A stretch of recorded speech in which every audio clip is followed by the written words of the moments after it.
every king and peasant, every young couple in love, every mother and father, hopeful child, inventor and explorer, every teacher of morals, every corrupt politician, every superstar, every supreme leader, every saint and sinner in the history of our species lived there, on the mote of dust, suspended in a sunbeam.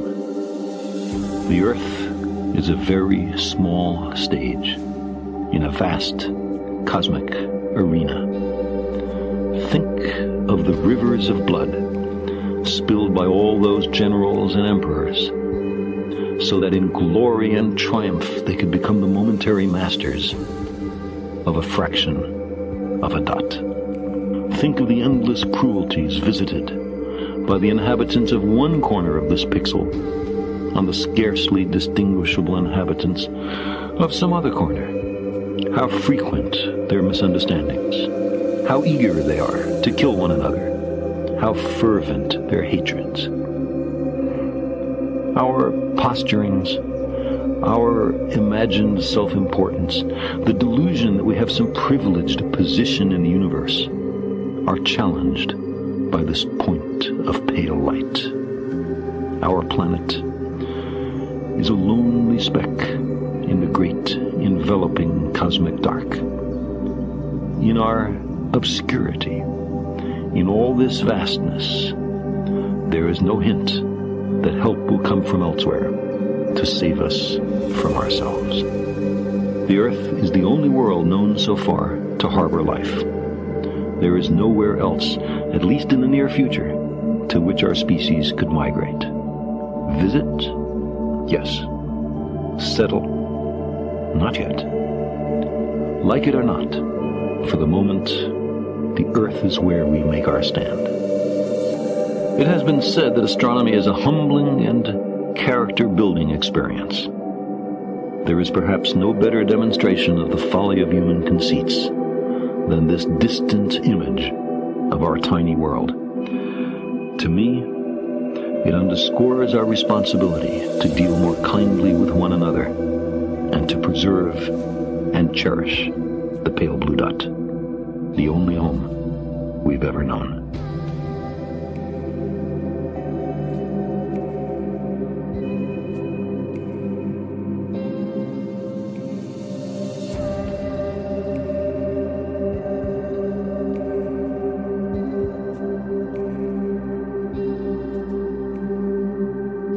For use in applications that use cryptography or cryptographic applications, areas where perhaps security or privacy or confidentiality or authentication is a serious concern.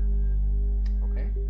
So first and foremost, and maybe describing some of these properties, is that, and maybe this almost goes without saying, one of the first properties you want of a cryptographic hash function is that it should be computationally efficient. And by that I mean that it shouldn't take a lot of time to compute the output from a given input. If you're given a message and you want to apply this set of transformations to that message to get a digest, that set of transformations should not take a long time to implement on a computer. It should be very fast, or relatively fast. And it almost goes without saying, but I think it is important to stress it and point it out, because I've seen people come up with grossly inefficient hash functions sometimes, and those would not be considered suitable in the context of when typical cryptographic hash functions are used for cryptographic applications. Okay? Now the second property you typically need in the context, and this is especially in the context of digital signing, is that you want it to be the case that it's hard to find two inputs that actually map to the same output. And I mean two distinct inputs whose corresponding digest is identical. And this property is typically referred to as collision resistance. Okay? That means it's hard to find a colliding pair of inputs. So in other words, if you have two inputs, and let's say you have some message M1 and you have a message M2, okay, their output under the application of the hash function should not be the same. You won't ever have it be the same.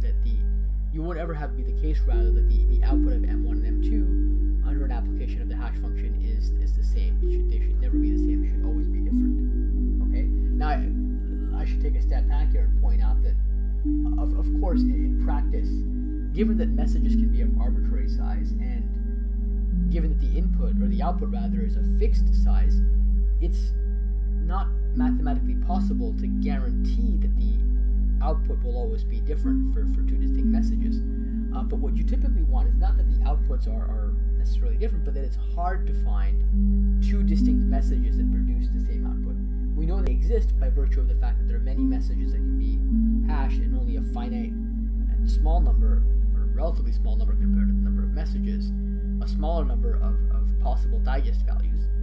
But aside from that consideration, it should be hard. It should take a long time, and by long I mean an astronomically long time, to find two distinct messages that would result in the same output under the application of the hash function. Okay?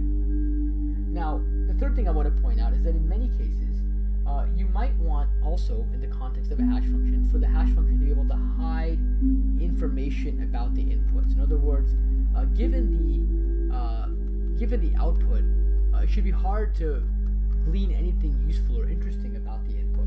Okay, any relevant detail, and I don't just mean the whole input, but maybe even something as simple as, was the input an even number or an odd number? I mean, that should be the kind of thing that should be hard to infer when you see the output. Even something as simple as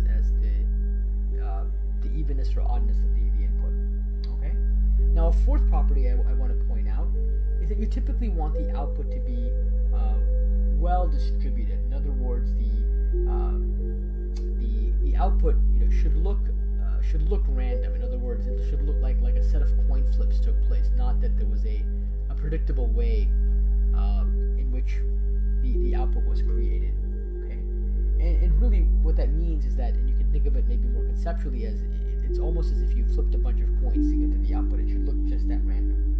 Okay, and so what you can really think of cryptographic hash functions as is perhaps maybe the mathematical equivalent or mathematical analog of a meat grinder of sort. It can take inputs and apply these mathematical transformations to them such that the output looks, for all intents and purposes, completely random and unrelated to the original input.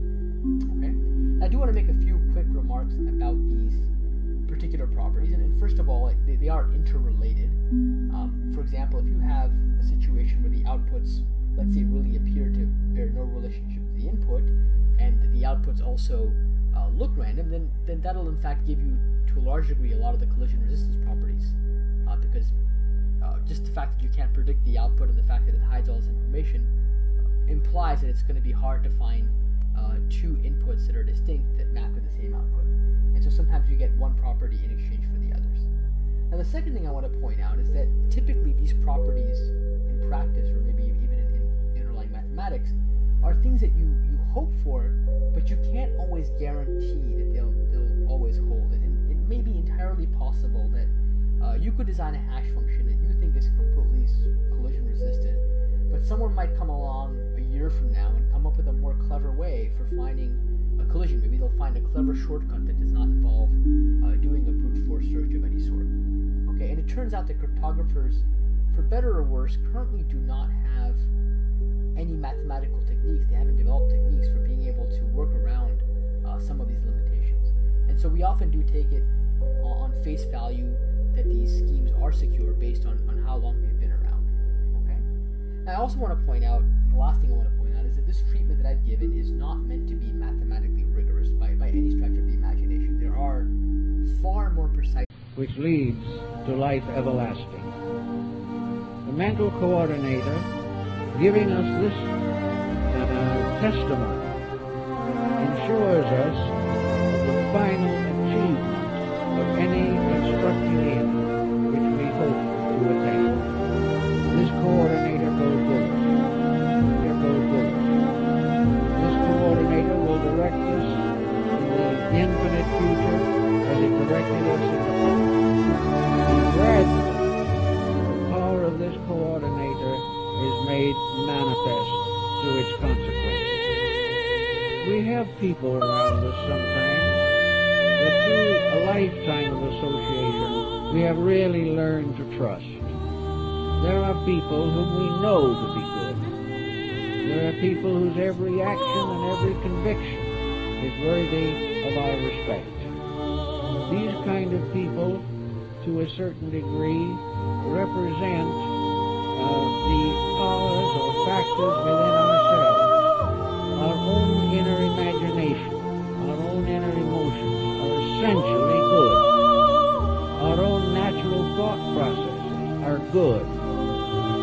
they are reasonable. But because of lack of discrimination and discipline, we are not able to follow the dictates of true thinking. We use the mind as an instrument of selfishness, when it should be the instrument of enlightenment. But the good friend in ourselves, the coordinator, is never going to cease to be a good friend. It will be a better friend life after life as we learn more about the laws of living. It will be with us until its work is completed. It will be a kind of guardian angel over us throughout all our existence. It is that thing within ourselves which cannot be destroyed, which cannot be perverted, which cannot be indefinitely ignored. Little by little, the inner takes victory over the external. Gradually, the sensory perceptions become the instruments to bear witness to the integrity of life, whereas now they principally reveal to us the inconsistencies of mortal activity. So the coordinator goes on to be with us until finally we develop an internal life in which the intuition of reality becomes part of our nature. Instead of being a faculty submerged, it will become gradually the guiding and dominating law of our existence, because the coordinator will finally take over, and in so doing will make it virtually impossible for the individual to make any very serious mistake. But in the meantime, while he is struggling, he is torn between his own moral integrities and the immoral society in which he lives. And each person has to kind of work this out for himself. He has to find his own values and stay with them. And the beginning of this is honesty, because until he is honest, he will not choose that which is honest. As long as he believes in compromise, he will compromise. But the coordinator is constantly bringing him evidence that compromise is fatal, that he cannot win by anything except integrity. The only way he can abide in the grace of God is by obeying the will of God. And this will is represented through the laws of existence. If we keep these laws, then we worship correctly. It is not what we name the deity, but how we live according to its principles that becomes the vital and important factor. If then we want to really learn, if we want to try to develop this intuition, then we should devote at least some time, perhaps, to good reading, to study of those kind of texts which inspire us to live better lives. Not a type of text that has compromise built into it. Not a text which will cause us to assume that we are independent of the absolute responsibility of life. It should never read evasion literature of how to get out of doing what is right, or how to allow self-will to build a fortune for us. This is not the type, but serious and thoughtful things that inspire us more strongly, meditatively, to the expression of our integrities. One of the principles of the ancient oracles of Greece was that the gods always spoke in verse.